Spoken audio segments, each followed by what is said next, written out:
past that light? It's in that parking lot. Okay. Wait, I think it's that place where that has those. Is that it? Yes, it's right there. Bandai Namco. Is it here? Holy crap. No, it's not this one. It's Bandai. What the heck? It works. Steve, I've been lying to you the whole time. You knew what it was? We're gonna go play Tekken. Yeah, piece of shit. Yeah, piece of shit. We're gonna go play Tekken, boys.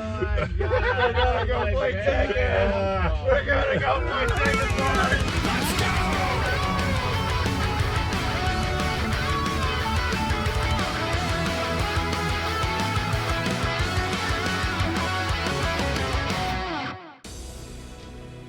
全力で行かせてもらう。ああ、恨みっこなしだ。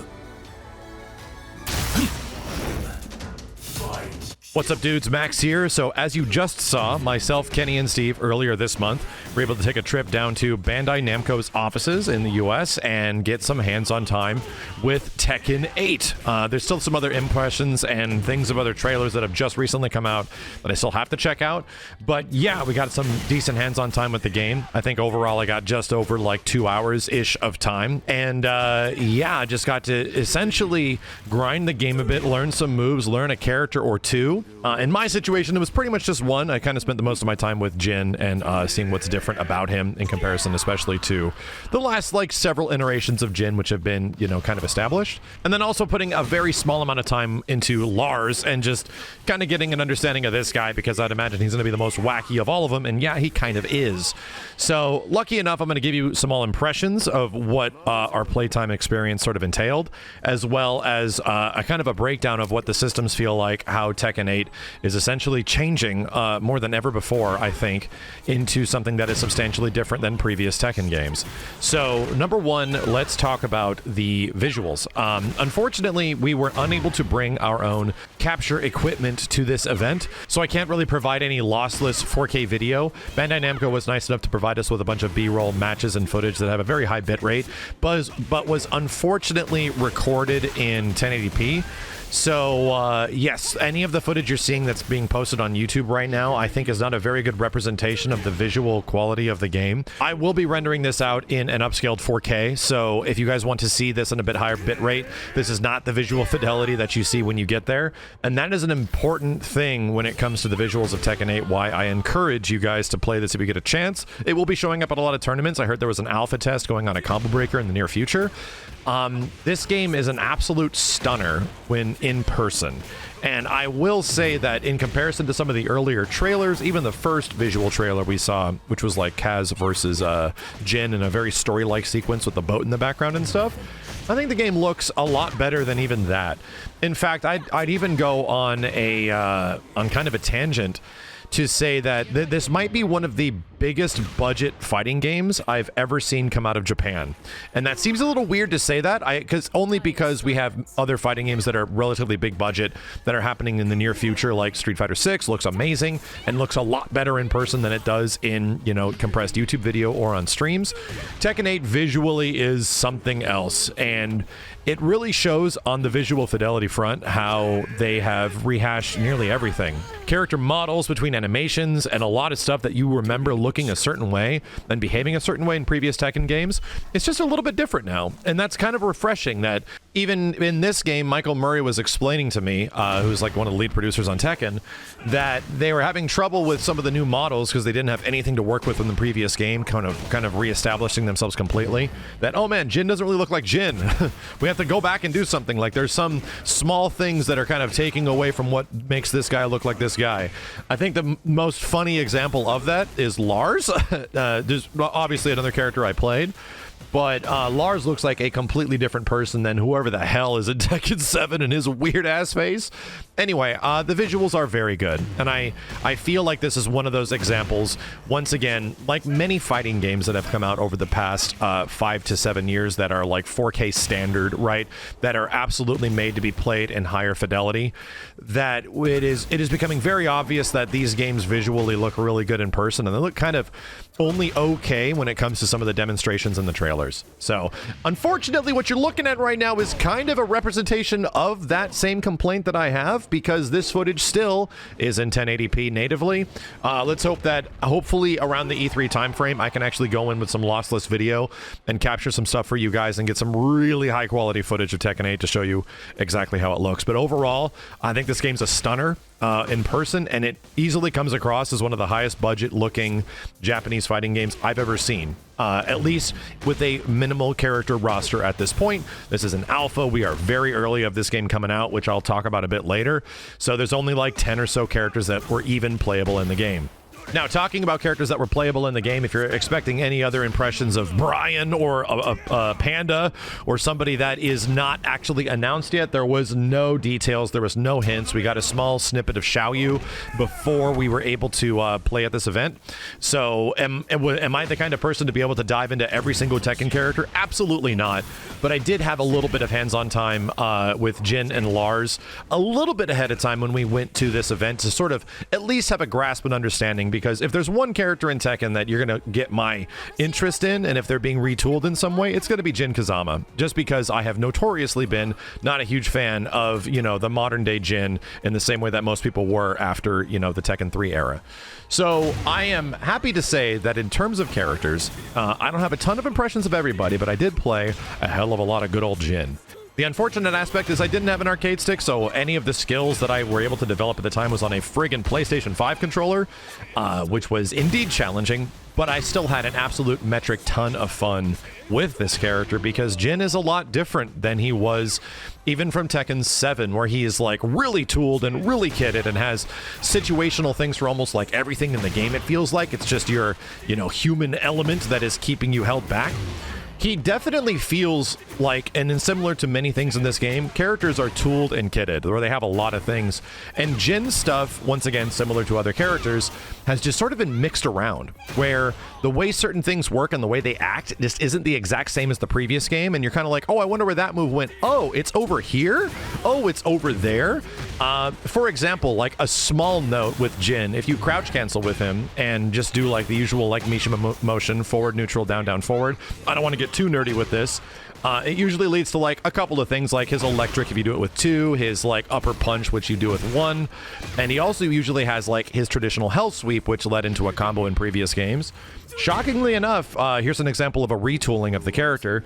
That attack, that hell sweep, does not knock down anymore. It's just a natural low that doesn't really trip. It just sort of like hits them low.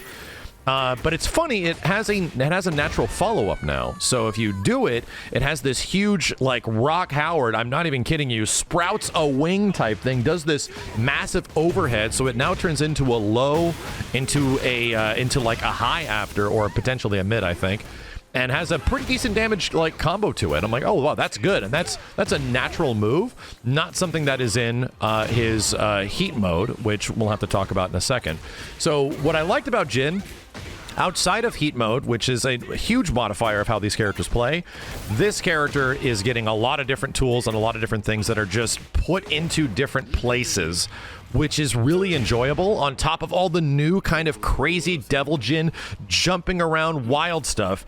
Just as another example, Jin has this natural like Zen state where he can go into his Zen pose from certain attacks. The weirdest thing is that in some situations, he would duck forward and get that pose, and his eye would glow red. And that would be almost like an easier element to do the next attack after, whether it's like, you know, the crouch cancel Zen into an electric or something. There was a lot of options that came out of this, and it just looks super cool that like Jin is ducking low, going into the shadows, and you can see like the devil eye gleaming. I don't know if I've been able to see it in any of the footage that we've gotten so far, but it's little things like that of where you can go into stances retooled. For example, back 1 would normally go into like his old school back stance that he's had since like Tekken 5. and that is gone now. Back one is a completely different, like, claw attack that he has, and Jin no longer has a traditional down forward 2, that his little up punch that, like, launches on counter hit and stuff. That's gone. He has a completely different down forward 2 that's a huge, like, claw strike type thing that leads into other stuff and doesn't traditionally act like the old school down forward 2 that he had. Anyway, it's been a couple of weeks and I'm trying to recount a lot of this stuff, but all this is further cementing the fact that characters have been retooled in a variety of ways, and the way you remember things and exactly how they are might be different depending on the character. So I think a lot of the traditional stuff is going to be there. Mishimas are going to play like Mishimas, but the little nitty gritties, the combo fills, the splats, the screw attacks, like all these things that you're sort of used to working kind of a specific way have absolutely been retooled. For example, Jin has a back forward 2-1-2-1-2. I think it was down forward 2 in the end, and it led to that was actually his screw attack that led to like a big fill part of a combo. I was like, oh wow, and it was a good damage one. Characters also seemingly have multiple wall splats where you don't have to only get like one hit against the wall. You can actually re-splat against the wall several times, and this is getting into the next part of my conversation, which is the overall feel of the game, like combos. Do combos feel more limited? Are you allowed to do, the same fill that you had before? So, long story short, yeah. Combos are essentially very similar to Tekken 7. If you want to do Tekken 7 style combos, you can. But with the addition of a lot of other mechanics, including the heat mechanics, no, dude, like, the way you can combo in this game is actually way more. It was weird that I was expecting there to be limitations to certain things, but every single time I sort of like was asking about, oh, did they dial back how combos sort of work? Oh no, actually they didn't. No, there's way more stuff you can do depending on your heat engagers, depending on how all you utilize all this stuff. There seems to be even more ways to get people like across the stage, across the screen to get damage, which was really fascinating and really fun. And I can just say a little bit about Lars because even in my time, I didn't have a lot of time to even familiarize myself with the character at all. But he's fast as F, boy. Like, I will absolutely say that some of the moves they had, like forward 3, back 3, like he was zipping across the screen. And I just put a little bit of time into Lars, obviously with that video we put up over the past week, because I was very intrigued by it, and man, it felt a lot different. So I'm thinking that Lars is going to go even more heavy into a lot of this crazy, wacky, in and out kind of stuff that he's had before. They're going to exemplify that even more, and so it just looks so goddamn cool on this character now. So even though I really didn't know what I was doing with Lars very much, man, it looks amazing, and I am extremely happy with it. These are definitely the two characters I'm going to be focusing on the most just because of how cool they both look.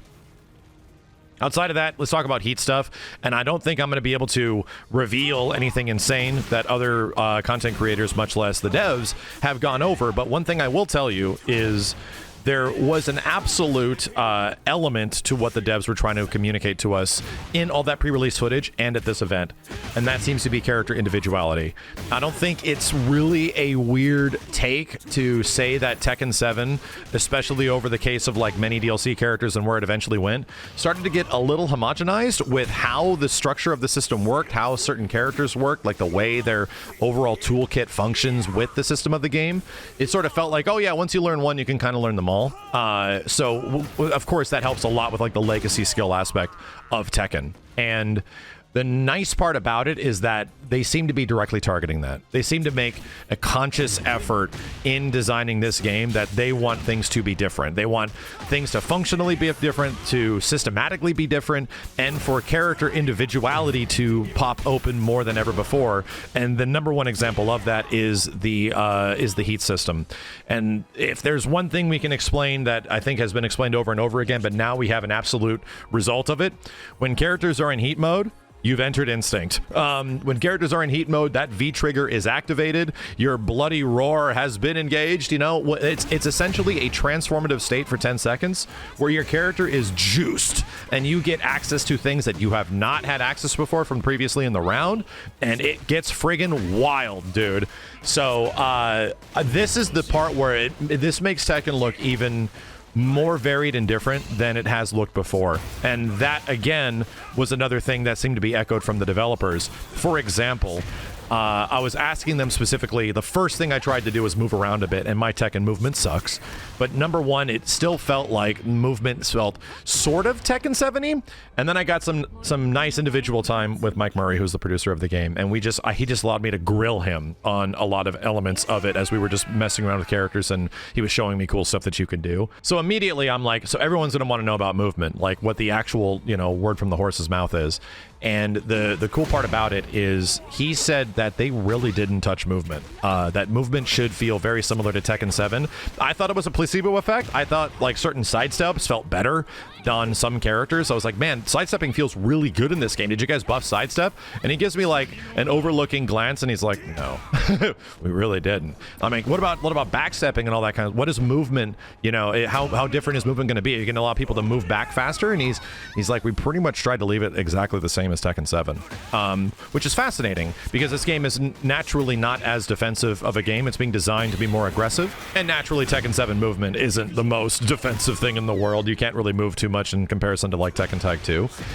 The funny thing is that instead of just nerfing all movement across the board or just making sure that characters can't move, he told me they designed it in a completely different way, where they said instead of nerfing movement and making characters move like slower in general to make it more offensive, they just made the rest of the game more aggressive. They just made the mechanics inherently built into characters, their new moves, the way they conduct themselves, which might have different game plans from previous games, just more aggressive than before. So the need to immediately like Korean backdash and completely get out of the way of something that is like in that specific backwards direction might not just be nearly as powerful.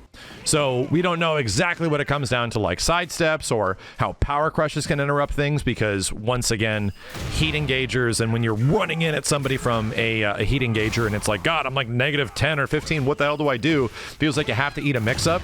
It definitely seemed like there's options there that are not similar to previous games that need to be explored, you know, and whether or not that's appropriate sidesteps, whether or not that is, once again, like power crutches that'll absorb some of those attacks to try to re-steal the attack back, which also acts as heat engagers sometimes. Things will not functionally be exactly the same as Tekken 7, much less Tag 2, much less Tekken 6. So if there's one thing I can reiterate, as somebody that isn't an absolute... I have not been playing Tekken 7 for like 7 years, right? But the moments I have played it, I absolutely had a blast with the previous game and sort of have revisited it over the past 6 months since Tekken 8's announcement, and, you know, ultimately realized why and how it's so much fun. And 100% echoed a concern of characters being up your grill and in your face, and it's like, geez, man, like...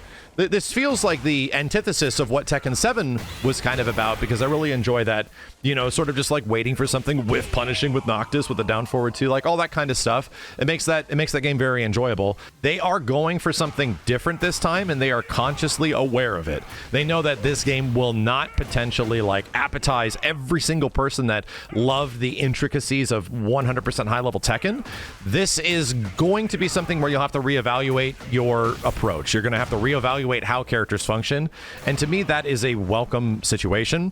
Number one, because it is fun. I haven't even mentioned my overall impressions of it. It's very fun. And I will say, with all these heat engagers, with all these mechanics and the chip damage and all of this stuff, it just puts you in a situation where the rapid decision making that Tekken naturally lends itself towards, and reactions and whiff punishing and regular punishing even, there's even a level on top of all that to get even better, to learn all this new stuff of how you're going to have to eventually absorb all these new mechanics and utilize it in some disgustingly cool ways. Because I'll tell you, I didn't land a ton of them, but I did get some moments where I got big launcher into huge heat engager, into combo filler, into screw attack, into another heat engager, into a huge ass wall combo, into wall splat, into another wall splat, and then I did my rage art. It was insane. Like, I was like, damn, dude, that's a crazy ass combo. So once again, there's a lot in the game, and Tekken 8 seems to be doing what I really appreciate about some of the more modern fighting games that have happened over the past like year or so, or at least the ones that aren't out yet. Street Fighter 6 is also included with this. They are making things more accessible. 100%. Things are more accessible in Tekken 8. For example, if Jin or Kazuya are in their heat mode and they are currently just already buffed with it, electrics are easier to do, period. like the actual real electrics that send you for like, you know, good plus frames, anything like that. When they are in heat mode, they are much easier to do. So people that aren't great at electric timing, for that limited period of time, if they just do like regular electrics, will most likely get the super beefed one, and you'll become naturally super oppressive with that. That is a wonderful example of like an accessibility thing that they try to add to a certain character, but not push to a degree that might completely devalue the executional requirements of people that are really good with Mishimas. So once again, it's doing something with the fighting games that I appreciate, which is the fact that they're adding things to characters from previous Tekken games. The move lists are still really big, and there's still a ton of stuff to learn with these characters, and they have been retooled, but things have been expanded. I use this term simplified, but expanded, because that's the history of most fighting games that actually have great sequels. A lot of the times, things get easier to do. If not, things become more simpler, but the systems and the new game mechanics allow things to expand to a degree where it offsets the fact that you're just making an easier game to play with new things, new routes, new combos, new ways to approach neutral, new ways to even approach defense or offense. That is 100% seemingly here in Tekken 8. So while characters are going to be a lot different than what people have been playing before and dedicating, you know, thousands of hours of their life to in a previous game, I think Tekken has needed that for an extremely long time. It's no joke that people have been saying Tekken has been pretty much the same game evolved from Tekken 5. And we just get minimal increases of new character moves, minimal increases of new mechanics ever since Tekken 5 to Tekken 5 DR, Tekken 6, Tekken Tag 2, and then Tekken 7, where we ultimately get to the point where we have a lot of mechanics and things have eventually been added to the game. And now they seem to be taking a fine-tooth comb to all of that and reevaluating every single character and definitely going ham on individuality and characters doing things that other characters just can't do. And that's fascinating because it's going to lead to a game that looks a lot different and to me might be a lot more fun to play. But we'll see. This is an extremely early state. I think things are absolutely in a state where they can change, where we're going to be looking at something now and when it eventually comes out, could be completely different and completely retooled. Things overall felt super powerful. And I'll say with 100% without a doubt, some characters had some massively like, geez, what are you supposed to do with that? This is wild. It feels like they're over-tuning like everyone in the game right now so that they can make the tuning overall work down the line. It's better if you start off with all these really powerful tools and then bring it down a little bit to get something that eventually comes out and makes a bit more sense. So I think that's fun, right? It gave you an experience of just like, man, you can do this, you can do that way, I can do this, I can do that. So yeah, I wouldn't expect any questions of people that have any knowledge of balancing to make any sense right now because it makes no sense. It shouldn't make any sense. And not to mention the fact we were talking about release dates earlier. This game is going to be very far out. We didn't get any official word from the Bandai Namco devs. We didn't get any word from anybody at this press event about a time frame or release window. I'm hoping that we get an E3 time frame to have hopefully play some more and I can capture some footage. But this game is likely, like, maybe even a year out from now. So there will be a lot of other fighting games to wet our whistle in the time frame. But Tekken 8 is going to have some time to cook. And I think it absolutely needs it. There needs to be more characters. There needs to be more content. More things that you can do. They need to really impress us with what this overall package is going to be.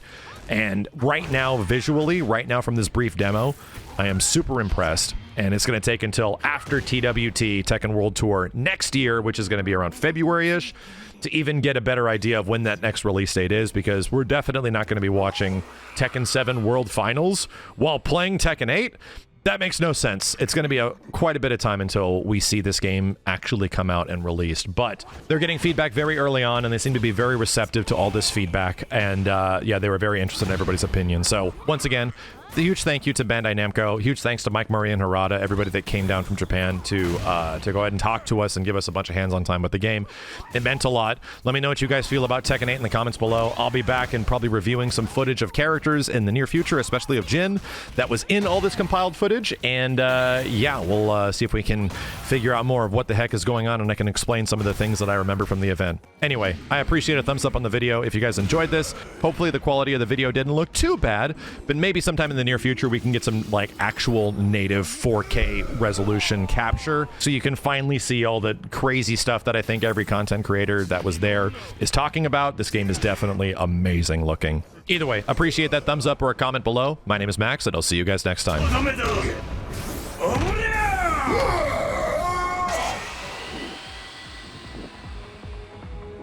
所詮は雑魚だったな。